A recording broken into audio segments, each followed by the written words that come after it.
അയ്യപ്പന്റെ പാട്ടോ അല്ലെങ്കിൽ വേറെ ഏത് പാട്ട് ഇട്ട് കഴിഞ്ഞാലും അതിന്റെ അടിയിൽ ഒരു കമന്റ് ഉണ്ടാവും. ആ കമന്റ് ഒന്നും ആരും ആവില്ല, ഞങ്ങളുടേതായിട്ടുള്ള ആൾക്കാർ തന്നെ ആയിരിക്കും. ഈ കാഫിറായി അല്ലെങ്കിൽ ചെറുക്കിലേക്ക് നീങ്ങിയാൽ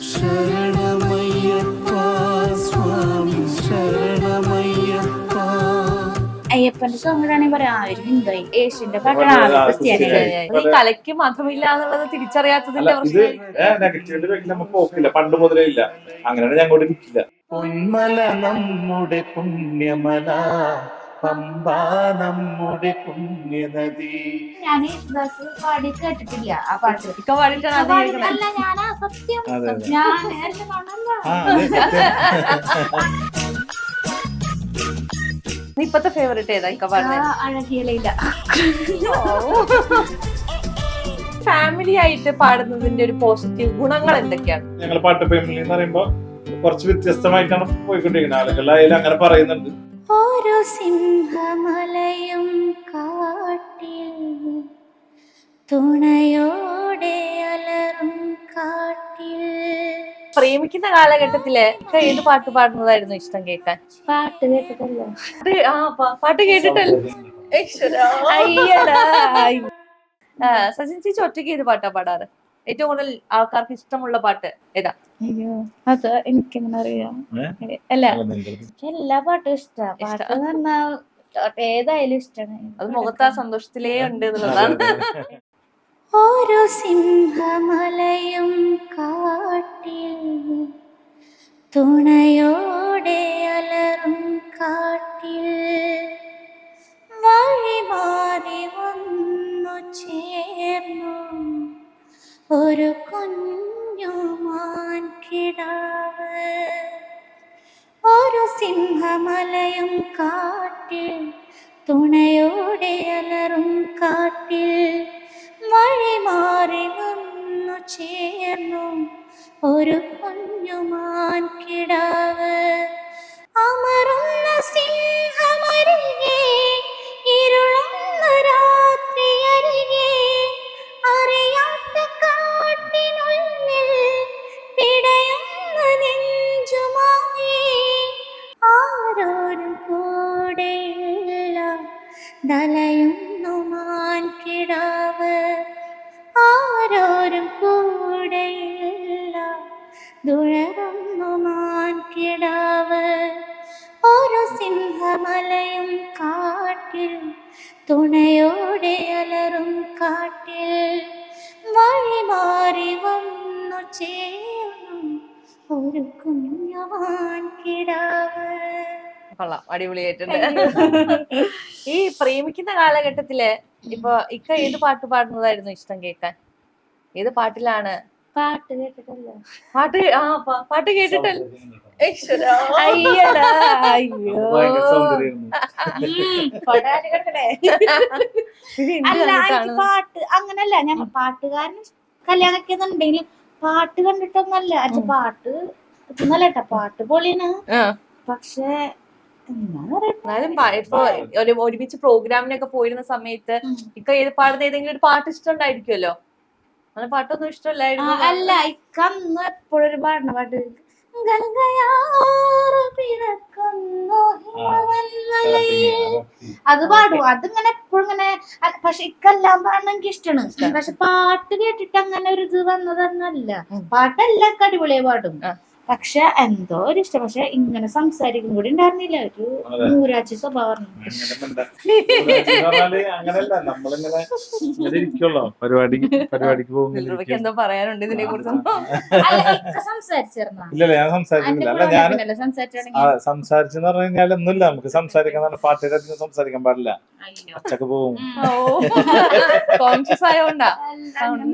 അല്ല, പൊതുവെ നമ്മള് ഇപ്പൊ ഒന്നുമില്ല. ഞാൻ പണ്ട് ഇങ്ങനെ ആയിരുന്നു. നമ്മളിപ്പോ കാലത്തിനനുസരിച്ച് മാറി ഇങ്ങനെ വരുന്നുള്ളു. ആദ്യമൊക്കെ ഞാൻ ഇങ്ങനെ ഒരു ജുബയും ഇതൊക്കെ ഇട്ടിട്ടൊരു പോയിട്ട് ഇങ്ങനെ ഒരു പാട്ട് പാടും. ഫസ്റ്റ് ഒരു പാട്ട് പാടും. ഇപ്പല്ല, ഇപ്പൊ നമ്മള് കാലത്തിനനുസരിച്ച് നമ്മള് സ്റ്റേജിലായാലും ഇതിലായാലൊക്കെ നമ്മള്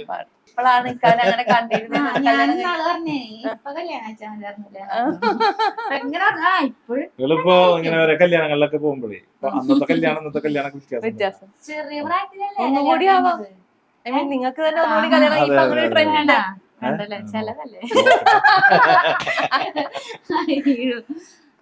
അങ്ങനെ ഇപ്പാണ് ചോദിക്കാൻ ഇപ്പൊ ഈ ചോദ്യല്ലേ ഏത് പാട്ടാണ് ഇപ്പാണെങ്കിൽ അങ്ങനെ കുറെ പാട്ടുകളുണ്ട്. ഇപ്പത്തെ ഫേവറേറ്റ് ഏതാ ഇക്ക പാടുന്നത്? അഴകിയലയില്ല തകർത്ത് പൊളിക്കുന്ന പാട്ടാണ്. ഗാനമേളയില്. ഓ, ആ ഒരു ക്രൗഡൊക്കെ കൂടി ആകുമ്പോലെ അതാണ് ഇക്കാടെ എന്താ പറയാ ഓഡിയൻസിനായിട്ട് ഇറങ്ങിപ്പോയിട്ട് 4 പാട്ട് കഴിഞ്ഞാൽ പിന്നെ നമ്മുടെ ആളുകൾ ഇങ്ങനെ ആ ഒരു പാട്ടാണ് ഇക്കാടെ പിന്നെ എൻട്രി സോങ് വരുന്നത്. അത് ഒരേ സമയത്ത് ഓരോന്നുണ്ടാവട്ടെ. അത് ഓഡിയൻസിന്റെ പൾസ് നോക്കിയിട്ട് ഇങ്ങനത്തെ ടൈപ്പ് ഓഫ് ഓഡിയൻസ് ആണ്. ചിലപ്പോ മണിച്ചേട്ടന്റെ പാട്ടുകളൊക്കെ ഇഷ്ടപ്പെടുന്ന ആൾക്കാർ അപ്പൊ അങ്ങനത്തെ ടൈപ്പ് പാട്ട് പാടും, വേറെ ആൾക്കാർ അത് അങ്ങനെ പാടും. നമുക്ക് ഗംഗയാർ തിരക്കുന്നു കേട്ടാലോ ഒന്ന്? ഞങ്ങള് 3-4 പാടിട്ട് ഹിറ്റ് ഇപ്പൊ വൈറലായിട്ടുണ്ട്. പക്ഷെ അല്ലൊന്ന് ആലോചിച്ച് നോക്ക്, ഇക്കേ മറ്റേ വെഡിങ് പ്രോഗ്രാം ഉണ്ടാവും അതിൽ ഫസ്റ്റ് പാട് അങ്ങനെയാണ് ഞാൻ യേശുദാസ് പാടി കേട്ടിട്ടില്ല ആ പാട്ട്. ഇക്ക പാടിയിട്ടാണ് അത് കേൾക്കണേ. അല്ല ഞാനാ സത്യം ഞാൻ അല്ല നോണല്ല അങ്ങനെയാണ് ഞാൻ കേൾക്കണത്. പിന്നെ റീല് പാടുമ്പോ എനിക്ക് കറക്റ്റ് പഠിച്ചിട്ട് പാടുന്ന ഒരു നിർബന്ധക്കാരിയാ. ദാസേട്ടൻ പാടുന്ന കേട്ടിട്ട് ഞങ്ങൾ റീലെടുത്തു. അങ്ങനെ അറിയാവുന്ന ഓൾറെഡി പണ്ടേ പാടണല്ലോ, ഞങ്ങൾ ഉണ്ടാവും കേട്ടിട്ട് പഠിച്ചു. അങ്ങനെയാണ്. അപ്പൊ 3 പേരും കൂടി നമുക്ക് ഗംഗയാർ തിരക്കുന്നു കേൾക്കാം. ഗംഗയാർ പിറക്കുന്നു ഹിമവന്മലയിൽ, പമ്പയാറു പിറക്കുന്നു ശബരിമലയിൽ, പൊന്മല നമ്മുടെ പുണ്യമല, പമ്പ നമ്മുടെ പുണ്യനദി. ഗംഗയാർ പിറക്കുന്നു ഹിമവന്മലയിൽ,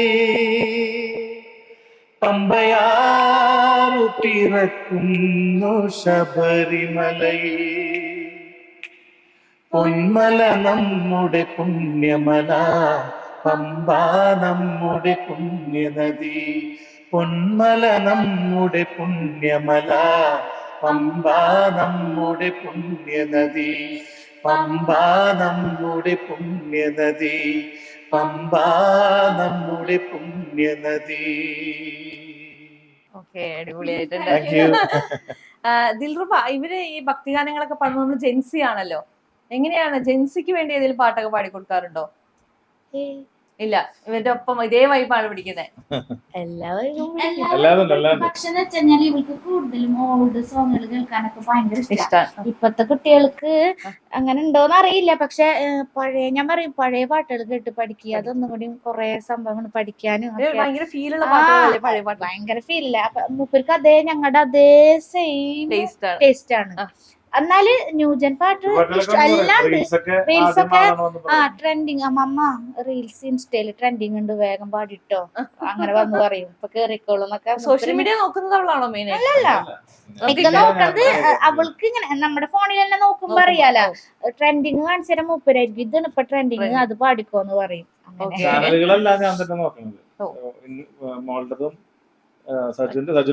ഞാന് ഇപ്പൊ ഞാൻ പഠിച്ചു.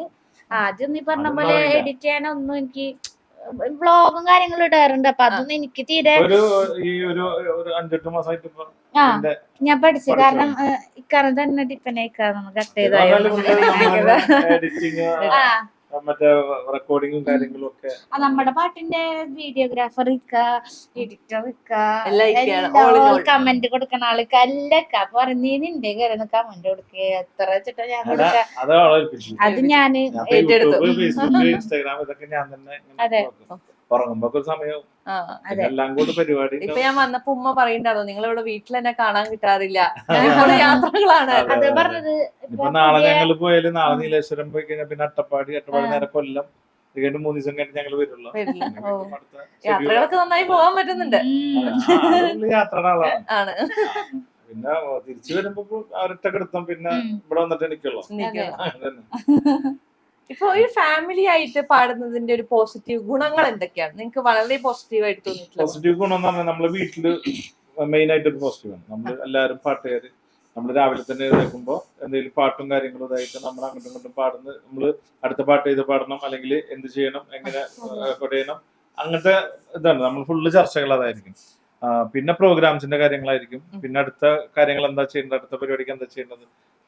ശരിക്കും പറഞ്ഞു കഴിഞ്ഞാൽ നമ്മുടെ വീട്ടിലെല്ലാവരും കലാപരമായിട്ട്, ഇപ്പൊ ഓൾഡ് ഉമ്മായി കഴിഞ്ഞാലും വാപ്പായാലും എന്റെ എല്ലാ മക്കളായാലും ഇതൊക്കെ ഇതുമായിട്ട് ടേസ്റ്റുള്ള ആൾക്കാരാണ്. ടേസ്റ്റുള്ളവരാണ്. അപ്പോ സ്റ്റേജിൽ നിൽക്കുമ്പോ കമ്മ്യൂണിക്കേഷൻ കുറച്ചും കൂടി എളുപ്പമായി തോന്നാറുണ്ടോ? എങ്ങനെ നിങ്ങള് നമ്മുടെ ഫാമിലി ആയിട്ട് നിൽക്കുകയാണല്ലോ, അപ്പൊ നമുക്ക് കുറച്ചും കൂടി എളുപ്പത്തിൽ കമ്മ്യൂണിക്കേറ്റ് ചെയ്യാൻ പറ്റാറുണ്ടോ? അതുണ്ട്. പിന്നെ ഞാൻ ഭയങ്കര സ്റ്റേജിൽ ഭയങ്കര സ്ട്രിക്റ്റ് ആണ് എല്ലാ കാര്യങ്ങൾക്കും. നമ്മ ഒരു മാസം പോലെയാണ്. ഒന്നുമില്ല കേട്ടാ നമുക്ക്. അതല്ല, അതെന്താ സ്ട്രിക്റ്റ് എന്ന് വെച്ച് കഴിഞ്ഞാല് നമ്മള് ചെറുപ്പം മുതലേ നമ്മള് ഒത്തിരി കഷ്ടപ്പെട്ടിട്ടാണ് നമ്മൾ ഇവിടെ എത്തിയിട്ടുള്ളത്. അതെന്ന് പറഞ്ഞു കഴിഞ്ഞാല് നമുക്ക് ശരിക്കും കുറെ, ഞാനായാലും അവളുടെ ഫാമിലി ആയാലും എന്റെ ഫാമിലി ആയാലും കുറെ പട്ടിണിയിൽ നിന്ന് വന്നിട്ടുള്ളതാണ്. അപ്പൊ നമ്മള് നരകിച്ച് ഇപ്പൊ ഒരു സ്വർഗം എന്ന് പറയാം. അപ്പൊ ഈ സമയത്ത് നമുക്കൊരു സൗഭാഗ്യം നമുക്ക് സർവേശ്വരൻ നമുക്ക് തന്നപ്പോ അത് നമ്മള് പോളിഷ് ചെയ്ത് പെർഫെക്റ്റ് ആയിട്ട് പോകണം എന്നുള്ളതാണ്. സ്റ്റേജില് പാടുമ്പോ, അതായത് ഇവള് വരുന്നതിന് മുന്നേ ഇപ്പൊ നമ്മള് ഞങ്ങൾ പാടില്ലേ, പക്ഷെ ഞങ്ങൾ ഹസ്ബൻഡ് ആൻഡ് വൈഫ് ഒരാൾക്ക് അറിയില്ല കളിച്ചിരിക്കാൻ. ഞാൻ പറയാം എന്താന്ന് വെച്ച് കഴിഞ്ഞാല് അല്ല, ഇക്കാക്ക് ഇഷ്ടമല്ല അത്. എന്താ സംഭവം എന്ന് പറഞ്ഞാൽ പുറത്തുള്ള ആളുകൾക്ക് അറിയില്ല, അറിയില്ല. അപ്പൊ ഞങ്ങൾ ഇരുന്ന് ഇവിടെ ഇങ്ങനെ വർത്താനം പറയുമ്പോൾ ഇങ്ങനെ പുറത്തുള്ള ആളുകൾ പറയാം അവര് തമ്മിൽ പൊതുവെ ഗാനമേളക്കാരെ അങ്ങനെ ഡാൻസുകാരെ ഒക്കെ ആ രീതിയിൽ കാണണമെന്നാണ്. നമുക്ക് അറിയുള്ളൂ നമ്മൾ എന്താന്നുള്ളത്, ഡാൻസുകാർക്ക് അറിയുള്ളൂ. സ്റ്റേജിൽ 2.5 മണിക്കൂർ ഭയങ്കര സ്ട്രിക്റ്റ് നിൽക്കാം. അതായത് ഒരു പാട്ട് കഴിഞ്ഞാൽ ഞാൻ അവിടെ എത്തിയിരിക്കണം ലിറിക്സ് ആയിട്ട്, അല്ലെങ്കിൽ നല്ല ചീത്ത. ഞാനൊക്കെ എത്ര കരഞ്ഞേക്കെന്ന് പറയാം സ്റ്റേജിൽ. അതിപ്പോഴും അങ്ങനെ തന്നെ കേട്ടോ. അല്ല, അത് കാരണം എല്ലാ രീതിയിലും പക്കയാണ്. നമുക്ക് പരിപാടിക്കായാലും പരിപാടിയായിട്ടുണ്ട്. അതുപോലെ എല്ലാ രീതിയിലും നമ്മളെല്ലാവരും പക്കായിട്ട് പോകും. അതിനൊരു നല്ല ചീത്തട്ടാ. ഞാൻ പറയും സൈഡിലേക്ക് ഇരുന്നൊക്കെ അറിയുന്നുണ്ടാവും. അത് ഞാൻ പറയും. അത് കഴിഞ്ഞിട്ട് സമാധാനിപ്പിക്കും. അല്ല, അത് കഴിഞ്ഞ് പിന്നെ വീണ്ടും തമാശ. ആ സമയത്ത് അതൊക്കെ ഞങ്ങളോടൊന്നല്ല, ചിലപ്പോ നമ്മുടെ ഓർക്കസ്ട്ര ടീമിനായാലും നമ്മുടെ പാട്ടുകാരുടെ ആരായാലും. എന്റെ സീനിയറൊക്കെ ഉണ്ടാവും, എന്നെക്കാട്ടും മുമ്പൊക്കെ പാടി തുടങ്ങിയുള്ള ആൾക്കാരൊക്കെ ഉണ്ടാവും. എന്നാലും ആ ഒരു സമയത്ത് ഞാൻ അത് പറയും. അത് കഴിഞ്ഞ് വരുമ്പോ അത് അവർക്കും അറിയാം നമ്മള് അവനതിനെ വേണ്ടിട്ട് പറയണ കൂടാവും. പിന്നെ അത് കഴിഞ്ഞ് നമ്മള് ഫ്രീ ആയി, പിന്നെ നമ്മള് ഫ്രണ്ട്ഷിപ്പ് പിന്നെ അടിച്ചുപൊളി ആകെ അതായി. അപ്പൊ ആ ഒരു സമയം മാത്രം. അപ്പൊ എപ്പോഴും നമ്മള് പ്രോഗ്രാം ആയാലും വീട്ടിലായാലും നമ്മള് ഈ കാര്യങ്ങളോട് സ്ട്രിക്റ്റ് ആണ്. ഇപ്പൊ മോളായാലും ഇപ്പൊ 2 മക്കളായാലും രാവിലെ എഴുന്നേറ്റ് 7 മണിക്ക് ഇത് ഇവിടെ ഇരുന്നിട്ട് മാഷ അവിടെ ഇരുന്നിട്ട് ഇവിടെ രണ്ടാളും പാട്ടിട്ട് ഇവിടെ ഇരുന്ന് പഠിപ്പിക്കണം. പാട്ടാണ് ആദ്യം പഠിപ്പിക്കണം. ആദ്യം രാവിലെ എഴുന്നേറ്റ് ഒരു കുളിച്ച് റെഡിയായിട്ട് ഇവിടെ ഇരിക്കുമ്പോ സ്കൂളിൽ പോകണം കാട്ടി മുപ്പിട്ട് ഇവിടെ ഇരുന്നിട്ട് പാട്ടായിരിക്കും പഠിക്കണം. അത് കഴിഞ്ഞിട്ടാണ് പിന്നെ സ്കൂളിലേക്ക് അവര് അഡ്രസ്സോടെ പോവാ. പിന്നെ ശനി ഞായർ അവർക്ക് ഡാൻസ് പഠിക്കാൻ പോകും. അപ്പൊ അത് ഒഴിവുണ്ടെങ്കിലൊക്കെ പോകും. അങ്ങനെ ആണ്. അപ്പൊ കലാപരമായിട്ടാണ്, അതാണ് നമ്മൾ പോസിറ്റീവ്. തീർച്ചയായിട്ടും അത് വലിയൊരു പോസിറ്റീവ്. കാരണം കല എന്ന് പറയുന്നത് അത്ര ഈസി അല്ല. അത് കൊണ്ട് നടക്കാന്ന് പറഞ്ഞാൽ ഈസി അല്ല. കാരണം പ്രത്യേകിച്ച് നമ്മുടെ ഈ ഒരു മേഖലയില് തുറന്നടിച്ച് പറയുന്ന പല ഭാരങ്ങളുണ്ടാവും. ഇത് നിലനിന്ന് പോവാന്ന് പറഞ്ഞാൽ അത് ഏത് ഫീൽഡിലുണ്ട്, നിങ്ങളുടെ ഫീൽഡിലുണ്ടാവും, ഞങ്ങളുടെ ഫീൽഡിലുണ്ടാവും. അപ്പൊ അത് നിലനിർത്തിയിട്ട് നമ്മൾ പോവാന്ന് പറഞ്ഞു കഴിഞ്ഞാല് ഭയങ്കര റിസ്കി പരിപാടിയാണ്. അപ്പൊ അത് നമ്മൾ ഓരോ ആളുകളായിട്ട് പെരുമാറുന്ന കാര്യങ്ങൾ, നമ്മൾ ചെയ്യുന്ന പ്രോഗ്രാം, പാടുന്ന പാട്ടുകൾ ഒക്കെ ആയിരിക്കും.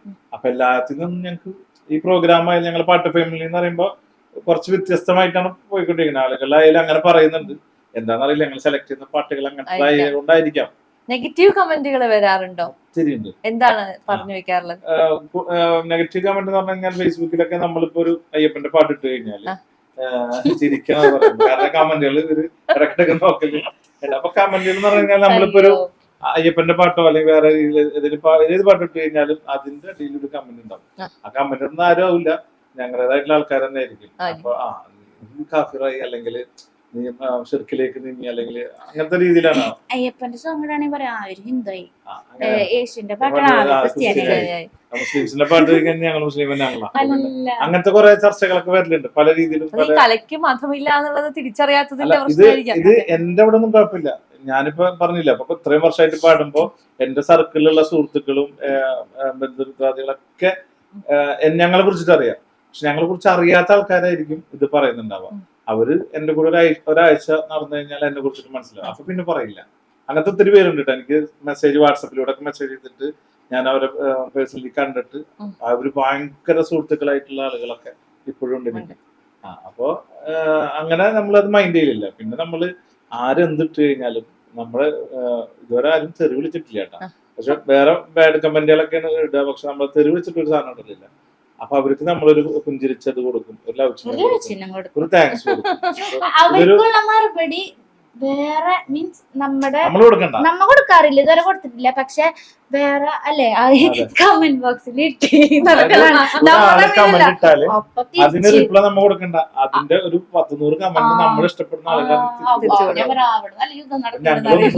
ഒന്നും അതില് ഇടപെടലില്ല, അങ്ങനെ നെഗറ്റിവിറ്റി വെക്കില്ല, നമ്മ പോക്കില്ല, പണ്ട് മുതലേ ഇല്ല. അങ്ങനെയാണ് ഞങ്ങളോട് ഇരിക്കില്ല. അപ്പൊ അത് നമ്മൾ പോസിറ്റീവായിട്ട് തന്നെ കണക്കുണ്ട്. അതുകൊണ്ടാണ് ഞങ്ങള് ഇന്ന് നിങ്ങളിവിടെ വന്നിരിക്കുന്നത്, ഞങ്ങളോട് ഇങ്ങനെ ഇരിക്കുന്നതും ഒക്കെ. ആ നമ്മള് പോസിറ്റീവായി കണ്ടതുകൊണ്ട്. ആ നെഗറ്റീവ് വന്ന് നമ്മള് അന്നത്തോടെ പോകും. എല്ലാത്തിനും ഒരു പോസിറ്റീവായിട്ട് കാണാൻ. ഇപ്പോ ഞാൻ നിങ്ങളുടെ പാട്ടുകൾ ഏറ്റവും കൂടുതൽ ശ്രദ്ധിച്ചിരിക്കുന്നത് സജന ചേച്ചിയുടെയും ദിൽറുബയുടെയും ഡ്രസ്സുകളാണ്. അപ്പൊ എവിടെയും തട്ടമിടാതെ നിൽക്കണ കണ്ടിട്ടില്ല, അല്ലെങ്കിൽ അത്രയും എലഗന്റ് ആയിട്ടുള്ള കോസ്റ്റ്യൂംസിലാണ് കണ്ടിരിക്കുന്നത്. അതൊരിക്കലും ഒരു തടസ്സമായിട്ട് നിക്കാറില്ല എന്നുള്ളതല്ലേ? ഇല്ല, അത് നമുക്ക് അങ്ങനെ നമ്മള് സ്റ്റേജിൽ പോകുമ്പോ ഇപ്പൊ നമ്മള് ഒരു അടിപൊളി പാട്ട് പാടേണ്ടി വരും, ചിലപ്പോ മെലഡി പാട്ട് പാടേണ്ടി വരും, ചില അമ്പലങ്ങളിൽ പ്രോഗ്രാം ചെയ്യേണ്ടി വരും, പള്ളികളിൽ പ്രോഗ്രാം ചെയ്യേണ്ടി വരും, പല രീതിയിൽ പല സ്ഥലത്ത് നമ്മൾ പ്രോഗ്രാം ചെയ്യേണ്ടി വരും. എല്ലായിടത്തും നമുക്ക് ആ ഒരു നമ്മുടെ മതം പറഞ്ഞ ആ കോസ്റ്റ്യൂമിൽ പോയിട്ട് നിൽക്കാനായിട്ട് പറ്റുന്നില്ല. അപ്പൊ നമ്മള് നമ്മുടേതായിട്ടുള്ള ഓരോ സ്റ്റേജിലേക്ക് ഓരോ വസ്ത്രം കാര്യങ്ങളൊക്കെ ഉണ്ടല്ലോ, അതേപോലെ നമ്മൾ ഇട്ടിട്ട് പോകുന്ന അത് നമുക്ക് അങ്ങനത്തെ ഒരു പ്രശ്നങ്ങൾ അതിനായിട്ട് തോന്നിയിട്ടില്ല എന്ന് വിചാരിച്ചിട്ട് നമ്മൾ എല്ലാ രീതിയിലും നമ്മൾ മാനസികമായിട്ട് എല്ലാ രീതിയിലും നമ്മുടെ മതത്തോട് എല്ലാ അച്ചടക്കം പാലിച്ചുകൊണ്ട് നമ്മൾ പോണത്. പുറത്തുള്ള ആളുകൾ കാണുമ്പോൾ വേറെ രീതിയിൽ ചിന്തിക്കുന്നുണ്ടാവും. പക്ഷെ ഞാൻ എല്ലാ മതങ്ങളെയും ഒറ്റ ഇതായിട്ട് കൊണ്ടു നടക്കുന്ന ആളാണ്. അതിന്റെ കൂട്ടുകാരന്മാരായാലും മറ്റുള്ള ആളുകളെ ഒക്കെ ഞാൻ ആ രീതിയിൽ കാണുന്നതാണ്. ഇപ്പൊ ചേച്ചി ഭയങ്കര വൈബ്രന്റ് ആയിട്ടുള്ള ഒരാളാണ്. എനിക്ക് തോന്നുന്നു എല്ലാ ഇന്റർവ്യൂ ഞാൻ കാണുമ്പോഴും ചേച്ചിയാണ് ഭയങ്കര സംസാരിക്കുന്നത് അല്ലെ? എങ്ങനെ പിടിച്ചു നിൽക്കാൻ പറ്റുന്നു? സംസാരിക്കാതെ ഇഷ്ടമില്ല. അതേപോലെ തന്നെ എവിടെ വീട്ടിലൊക്കെ വീട്ടിലൊക്കെ പോയി കഴിഞ്ഞാൽ പരിപാടി 5 മിനിറ്റ് ഉണ്ടാവും. അപ്പൊ അവിടെ ഒരാളായിട്ട് സംസാരിച്ചു അതെ 5 മിനിറ്റിനുള്ളിൽ ഇറങ്ങണം കേട്ടോ. ഇതിലാണ് അരമണിക്കൂറായി ഇറങ്ങാന്നറിയില്ല. അവനെ ആരെയും കിട്ടിയാ മതി, ആരായാലും ഒരു കുട്ടീനെ കിട്ടിയാലും. ദിൽറുബ അങ്ങനെയാണോ? അല്ല, എല്ലാരും നല്ല സ്നേഹമാണ്. പക്ഷെ ഇവർക്ക് ചെറിയൊരു എന്താ പറയാ, അതങ്ങനെ ഒരു ഇത്തിരി സൈലന്റ് ആണ്. ഞാൻ സംസാരിക്കടി എന്ന് പറയും, കുറച്ചെന്റെ പകുതിയെങ്കിലും സംസാരിക്കുന്ന പറയും. എല്ലാം ചിരിയിലൂടെയാണ്. പക്ഷെ എല്ലാരും ഇഷ്ടം കിട്ടായി. പക്ഷെ മൂപ്പര് എന്റെ പോലെ പറയും, സജനാട് അത്ര സംസാരിക്കില്ലല്ലേ എന്ന് പറയും. സജന ചേച്ചിയെ പോലെ സംസാരിക്കുന്നത് ആരാ കുഞ്ഞുങ്ങളില്? ഞാൻ തന്നെ, ഞാൻ മാത്രം.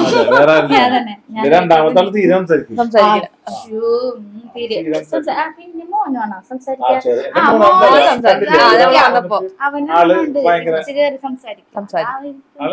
വലുതാവുമ്പോ എങ്ങനെയാവുന്ന അറിയില്ല. നമുക്കൊരു മുസ്ലിം ഭക്തി ഗാനം കേട്ടാലോ? തിരുനബിയുറ ചെയ്ത സാരോപദേശങ്ങൾ, അരുളർക്കിഹ പരാനുഗ്രഹങ്ങൾ,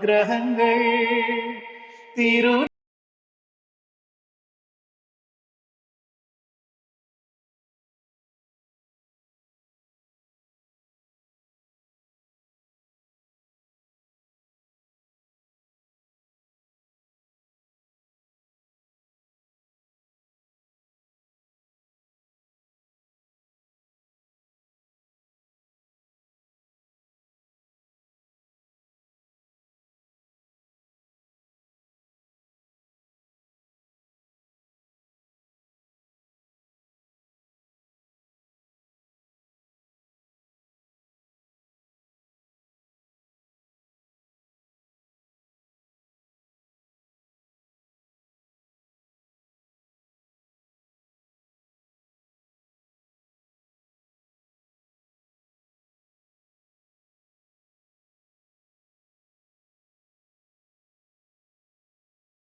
സാഫല്യം നേടി തേടിയോരല്ല.